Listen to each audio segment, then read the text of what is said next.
So the next piece, now that we've found our plates and our studs, we're going to identify our door and window headers.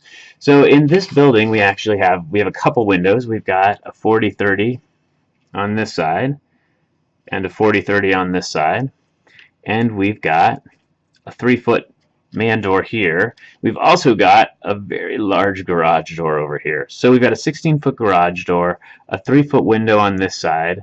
We've got a 4-foot window here, and a 4-foot window over here. And that's what that 4030 is indicating. A 40-30 is a generic way of saying we have a 4-foot 0-inch by 3-foot 0-inch tall window. Just like our door is saying it's a 3068, meaning it is a 3-foot 0-inch door by 6 feet 8 inches in height. So we're going to have to identify those materials later, but that's what those callouts are kind of signifying.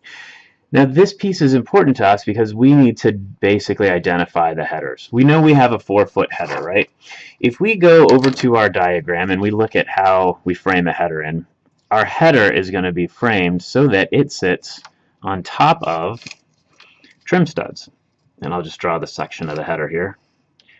We'll have some cripple studs on top of it, and it'll have a king stud on the outside edge with top plate running across and the cap plate above that.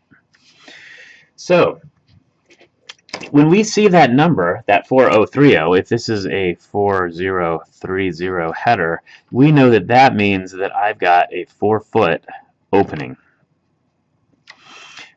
So my header can't be 4 feet, right? Because my header has to sit on top of the trim studs. So my header has to be 4 feet plus 1.5 inches plus 1.5 inches.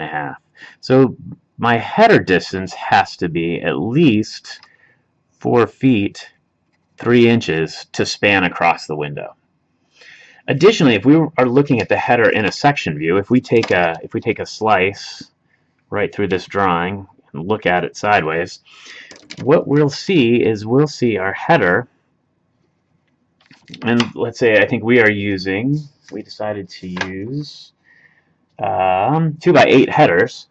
Our header is going to be a 2x8, and we're going to have 2 of them. And if you take a look, what that means is we've got 2 2x8s, and ideally, if we're doing it right, we're going to have a piece of rigid insulation as a spacer to go right between those, because the spacing of my stud is 3.5 inches wide, while the 1.5 dimension for the header plus another 1.5 for the header is only 3. So we've got 1/2 inch of material on the inside, and I prefer to use rigid insulation. That way it stops the movement of heat out through the building.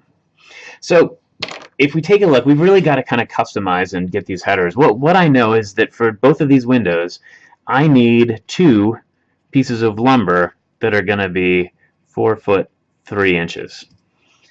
So I can't order 8-foot lumber for those headers. But what I could do is I could say, well, let's do this. Let's order 10-foot headers. So we're going to order, and I think I actually broke it down into 12-footers, which is probably even worse. So what you're going to want to do is identify how many 12-foot headers you need for this window. So we should be able to get 1 for this window, and then 1 for this window, and then we're going to need, actually I'm going to let you find out whether we have enough if we only order 2 to accommodate the door. So the door will be the exact same thing as the header, and we'll identify the exact number of headers that we need for the door and windows.